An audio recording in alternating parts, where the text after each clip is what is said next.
First, I had obviously it was a great weekend for the Mountaineers. Um, Big win and had a lot of recruits there, which was really nice, and a lot of neat comments from them for those that were here for the first time in Morgantown. Now we got a big challenge this week on the road. Kansas has got a really talented team.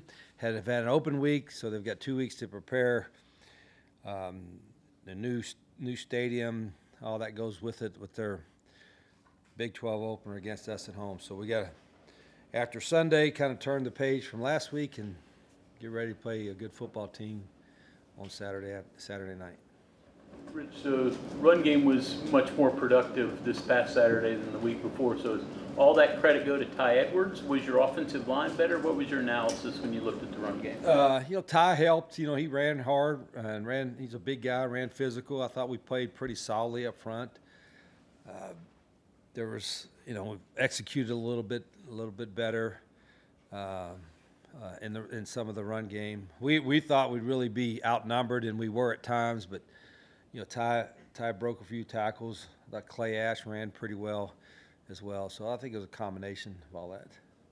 Ty actually mentioned that he has to conquer anxiety and deals with anxiety while playing. Obviously, he had a great game and got over that. Were you aware that he deals with that at all? No, they probably all have some form of anxiety. He spoke openly about it. So do I, Yeah. But I think he's.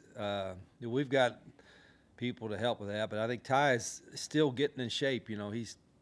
I think the hardest thing with him was, I don't know how many times he carried it. I don't count, but he probably got a little tired there, and he's not used to that much of a workload. So I think as the season goes along, he'll get better and better shape.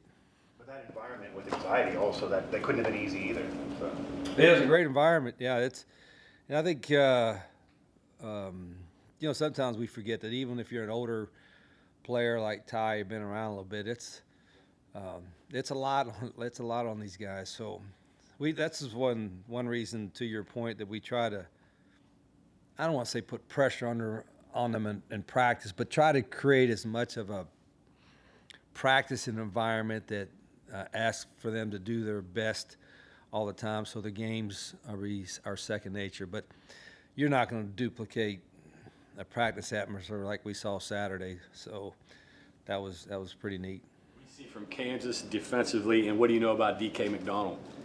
Yeah, just been doing our research. Got some pro experience.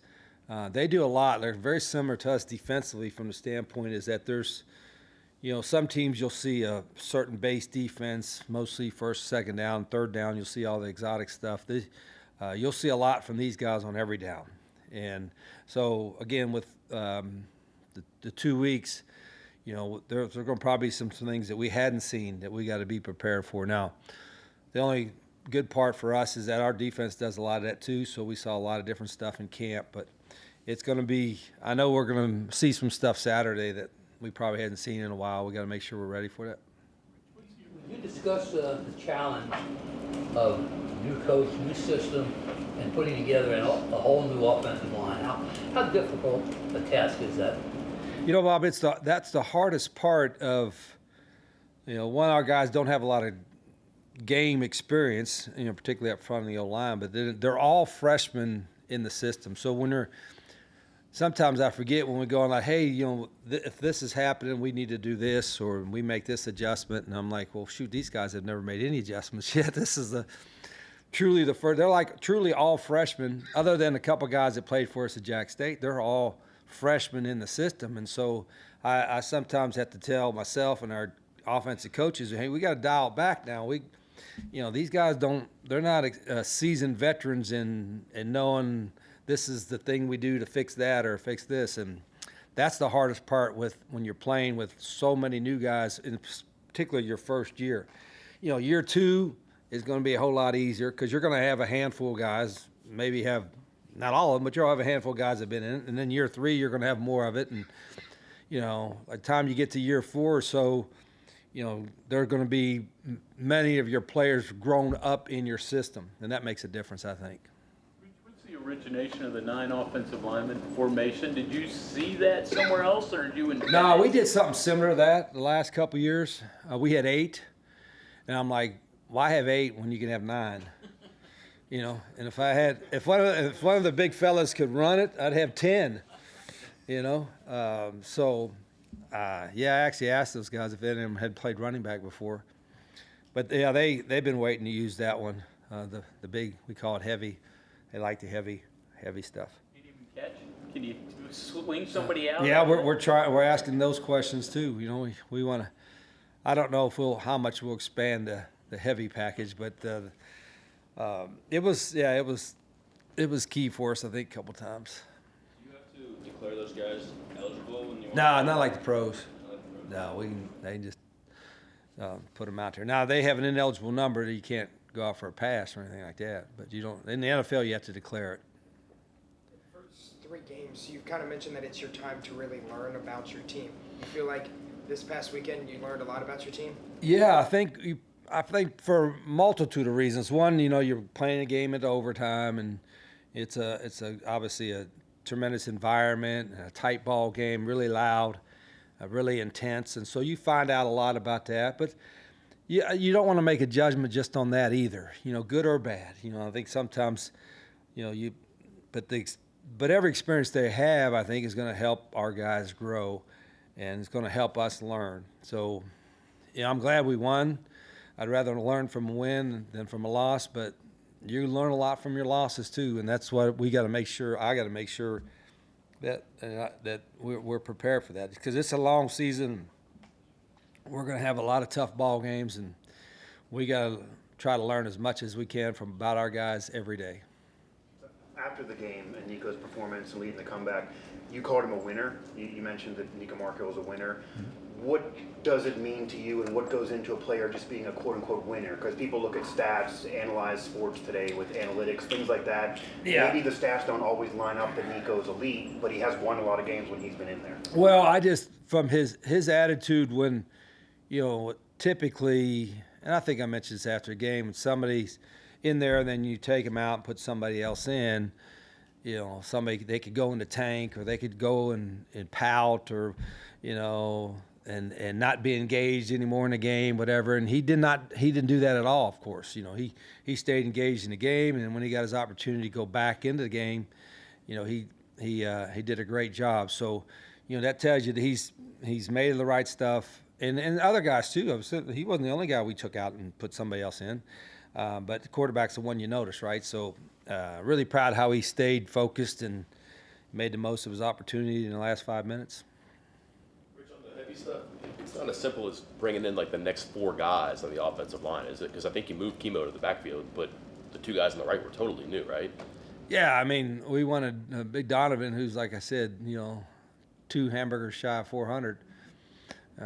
We wanted him to be in the lead spot, and Chemo's a really athletic guy, so he was playing in kind of the fullback position, I guess what you'd call it. So, but yeah, we may continue to look at different stuff with that. That was fun. And then when you're bringing in so many players in different levels of football, how do you account for levels of competition and when they translate? And then it also differs position to position too, I would guess. Well, I mean, the games aren't the first time these guys, if you're talking about guys that played at lower levels that playing here, the game's not the first time they've done that. They practice, you know, they practice, and, you know, for the first time from a guy that came from a Division II or 1AA school, maybe the first couple practices might seem a little fast for them, but if they're what we think they are, they'll adapt pretty quickly. And that's what the guys we have here. We have a handful of guys that were played at lower levels that adjusted pretty quickly. I had that, you know, last year. The best running back in Conference USA was a Division II guy that we had, and wound up running for well over 1,000 yards and being the first team all conference. So we make a judgment on that based on what we see, and we hope it matches up when they get here. And sometimes you miss, and sometimes you hit. We thought Ty was going to be a good player. He obviously got a late start, and he's still learning, but he showed some glimpses, of course, Saturday, what we thought he could be. How were you Tight ends made some big contributions late in the game and in overtime. Yeah. Were you holding a couple of those, like the down No, the tracks I don't- route, or was no. it? No, I don't hold anything. Are you kidding me? Sometimes it doesn't, pop up in my mind that quickly. But Grayson is like Grayson Barnes. He's kind of more. Oh, I don't say more. He's kind of hybrid wide receiver, tight end. Our tight ends aren't the biggest guys, but they're all really athletic and they all can run, and so that's why we play that 11 personnel, 80% of the time. And Grayson played really well. He's got great ball skills. And he's a tough blocker, too. And we ask a lot of our tight ends. How were you on first down? Was there improvement from the Ohio U game to the Pitt game? I don't know what our percentage was. You guys know, I'm not a big stat guy, but I didn't even realize we had 28 first downs. That seemed, 25 is always the mark. I didn't realize overtime. I guess we got a couple. So I didn't realize we were at that many. So we must have been better at getting on our first down plays to continue. And I think we played 90, and the other stat was 90, I think it was 97 plays we played on offense, which to me is, if you get to 100 snaps, you're having some tempo. And even with all the unfortunate injuries that they had, multiple times during the game, you still had, some, isn't that remarkable? They still had some tempo when you got to play 97 plays. Maybe that's why there were so many injuries. They had to play 97 plays. Were you confident Jamori is playing this week? Jamori Robinson, you'll see him in action this weekend. I know he's excited. He's been waiting a long time. What does he bring to the table, Rich? Well, we knew when we signed, he's an athletic guy. He's got all the physical skills that you want. And we got to remember, he's like a freshman. This is his very first game and all that. And he's got to play within the system. But I'm sure he'll have a big week this week getting ready. Rich, what do you think of I don't think anybody's asked you this, but what do you think of the one transfer portal window, 10 days? Is that what you wanted? Yeah, I think it is a much better improvement. I think the portal, the 2 windows was too many, and then the length of the windows was too much, and it was really all coaches would, I think most of the coaches would tell you it was just crazy time. So I think shortening it, and it's getting closer to like the NFL free agent time period. I've always said this: as many rules that we could follow that kind of follow what the NFL does, because they're the most professional or best professional organization there is, and they've got a bunch of rules, and that's how they're so competitive every year. We need to follow that. And I think going to the one transfer portal window and concentrating that then is, that's not the only time you can sign them, but that's the only time you can get in, to me is going to make it a whole lot better from an organizational standpoint. What can you say about your defense? They put pressure on Eli Holstein. You kind of saw a different. Our Eli defense Holstein. from the start kept us in the game, with some turnovers and some stops against a pretty talented team, a pretty talented quarterback who can make a lot of throws, and we got enough pressure on them and it got them in some third and long situations, which is always good to have. So I thought our guys played really active, and we were down a couple guys too. We got the one targeting, and Chase was out, and so I love the way they battled. Speaking of Chase injuries, what's his status on those that missed, and Yeah, any new ones? Jacob Barrick is probably the new one we got concerned with. He got an ankle right there on toward the end of the game. Chase, we were hoping for him to be back. Preston Fox got hurt during the game, and he's kind of day-to-day right now. We'll wait and see what his situation is. You got some about Katzer. Yeah, Katzer is, I don't know if he'll be back yet total. We'll see what happens this week. What do you know about Daniels with Kansas? What does he do well? Yeah, he can run. He's really, you look at him, he's a well-built, strong-looking player, breaks a lot of tackles. You hate going against mobile quarterbacks like that. That's got experience. I mean, you could have the perfect defense call, and you got a guy right on him, and he shakes somebody or makes somebody miss and runs for a first down or extends a play, makes a big play. And so, that's the biggest concern you have when you play an athletic guy like that, is that you might have everything lined up right, but he makes a play and makes you look silly. So we got to be ready. He's more athletic than Holstein, but what can you take? Can you take anything from the performance against? I get, it is because he's so different than Holstein from the movement part and some of the stuff that they'll do with him, that it's not really apples and apples with that. Does Kansas have a little bit of a different offensive identity this year, given they don't have Devin Neal? I don't think so. No, they're still. I mean, they're very multiple offensively as well. I mean, they'll have some unbalanced stuff and some different stuff that we don't see. And again, the key for us is to be able to adjust early, because there'll be some stuff early in the game that they have not done this year or even last year because they have time to do it. So we've got to be really I think one of the key words is always going to be discipline, but we got to have great eye discipline, fundamental discipline, particularly in the early part of the game this weekend. What do you think of Leipold's offense through the years and different coordinators?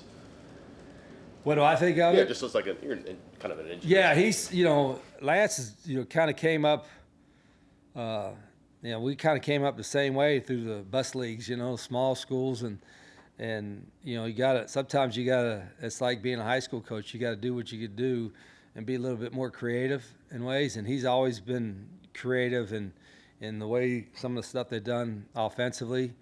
And he's won. I mean, he's won everywhere he's been. At some places that it's something to win winning at a place that always wins, or winning at a place that doesn't always win. And he's won at places that didn't always win, and that's what's really impressive. What's the preparation like for a quarterback like him, or like Pat White if those that had to go against him, when you can do everything right and they can still beat you? Yeah, you hope you have somebody that can emulate that on your team and on your scout squad or something like that. I know some teams have put like a running back or receiver back there and instead of a real quarterback, just so they get a feel for it. And we'll do some different stuff this week to prepare for it. But we have a couple pretty mobile quarterbacks, so our guys have seen it in camp. But it is different when it's game speed and a couple weeks ago, we played a guy that was really athletic and gave us problems when scrambling around, extending plays, getting first downs, and we can't allow that to happen with this guy. Rich, coaches like routine, but now you're traveling first time on a plane with the team, place you haven't been. Yeah. Anxiety for you with that, just getting out of the comfort No, zone? heck, we or- got so many people to organize, that fix it. So what seat am I on the bus, and what seat am I in a plane, and here's the itinerary. It's not like you obviously like to. I'd rather just bus an hour away and play somebody, rather than getting on the plane and doing all that. It's never easy to travel from that regard. But there's also when you do travel, everything's a little bit smaller. It's kind of easier sometimes to get focused in because it's just your little group, and you don't have recruits to host and do all other stuff. So there's some more time you could actually have with your players on away trips, believe it or not. How difficult is it to get them to refocus and move forward? Yeah, that's going to be the key. That's why we talked about it Sunday. They have Mondays off, so we saw some of them yesterday running around the building. But today, if there's any kind of hangover, whatever you want to call it, from the last game, I'll probably notice it early in practice and get that corrected as soon as we can, because our practice doesn't change. We're going to practice the same way with the same type of, I guess, hope, focus, and intensity. Coach, in the last 2 games, you've gotten 4 picks on defense, but you guys haven't got any points off of that. Just trying to maximize those opportunities whenever you do get the turnover on offense. What do you need to do against a team like Kansas that they can score at any will? Well, hell, it doesn't matter whether you get the ball via a turnover or a punt, whatever. You want to, if the turnovers, if you get great field positions, you better score, right? But it's not like you're trying any harder after a turnover than you do after a change of possession. It's just the whole key is to try to execute the best you can. Rich, you said Preston was obviously banged up, so he didn't return punts or kickoffs. Why did you go to Bowie and Gallagher in those positions to fill in for him? What did you see from them? Why wouldn't I? Well, no, I'm just saying, what did you see from them? What makes them such good returners and put them? Oh, they're all well. The first thing to do if you're to be a punt returner or a kick returner is be able to catch it. You know, I always tell the punt returner, I said, catch it and get a first down. You know, that means just get vertical for 10 yards. But our guys, again, not gonna lie, they've since camp started, they've caught the ball really well. They've caught the ball well. Kickoffs, of course, and caught the ball well on punts. And Rodney's got great ball skills. We trust him with all the returns and catches. And Preston's really good too. He's been phenomenal with our punt catches. So the first thing is trust the guys that can catch it, and then if they can make somebody miss, that's great. But we want to make sure we can catch the ball. According to what their notes, I guess their D-line is where the experience is. What do you see from their D-line? Yeah, really athletic up front. And their interior D-line we've been really impressive. Really been impressed with how active they are, athletic they are up front, and so that's a big concern for us, that we got to be able to handle their interior D-line because they can move. Okay, thank you, Coach. Okay.